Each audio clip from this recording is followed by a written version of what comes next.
नमस्कार, live predictor या YouTube चॅनलवर आपले सहर्ष स्वागत। आज आपण पाहणार आहोत शुक्रवारी म्हणजे 14 मार्चला जे चंद्रग्रहण लागणार आहे ते भारतात दिसणार का, कुठे कुठे दिसणार, गर्भवतीने पाळायचे का, त्याचे सूतक नियम आपल्या भारतामध्ये पाळायचे का, याविषयी सर्व माहिती या व्हिडिओमध्ये मी तुम्हाला देणार आहे।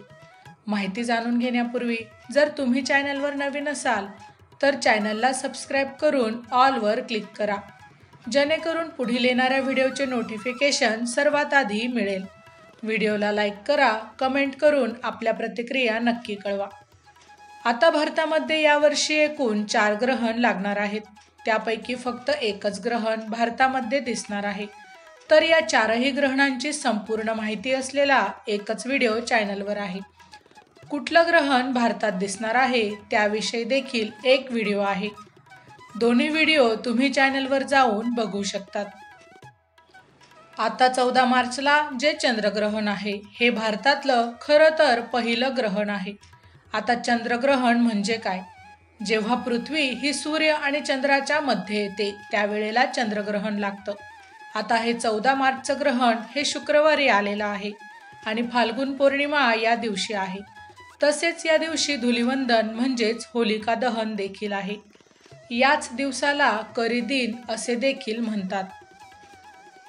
एक संपूर्ण चंद्रग्रहण असणार आहे। चंद्रग्रहणाचा सूतक काळ हा चंद्रग्रहण सुरू झाल्यापासून म्हणजेच चंद्रग्रहणाच्या आरंभापासून 9 तास आधी सुरू होतो। आता या चंद्रग्रहणाच्या वेळा भारतीय वेळेनुसार मी तुम्हाला सांगते। 14 मार्च 2025चं जे चंद्रग्रहण आहे हे भारतीय वेळेनुसार सकाळी 10:39 आणि 3 सेकंदाला सुरू होणार आहे। ते दुपारी 2:18 आणि 2 सेकंदांपर्यंत हे चंद्रग्रहण असणार आहे। आता आपण बघूया हे ग्रहण कुठे कुठे लागणार आहे।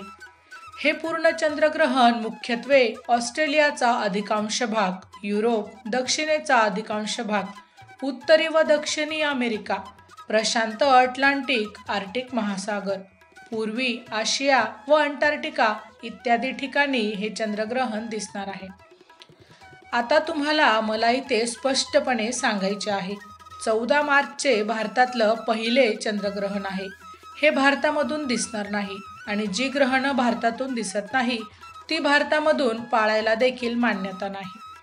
म्हणजेच काय तर धार्मिक दृष्ट्या ज्योतिषशास्त्राप्रमाणे देखील या ग्रहणाचं महत्त्व नाही आणि हे ग्रहण तसंच त्याचा सूचक काळ पाळण्याची देखील गरज नाही।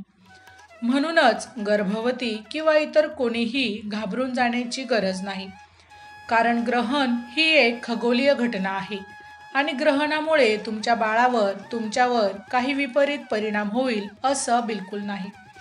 फक्त मोठ्यांचं ऐकण्याचं आपल्याला समाधान मिळावं, पूर्वापारपासून या सगळ्या चालीरीती चालत आलेल्या आहेत आणि ग्रहण काळात असं म्हटलं जातं की धार्मिक कार्य केले तर त्याचं पुण्यफळ जास्त मिळतं।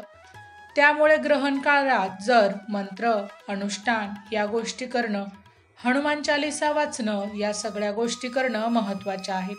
त्यामुळे तुम्हाला मनाची शांती देखील मिळेल आणि मनात थोडीशी काही भीती असेल ती देखील यामुळे दूर होणार आहे।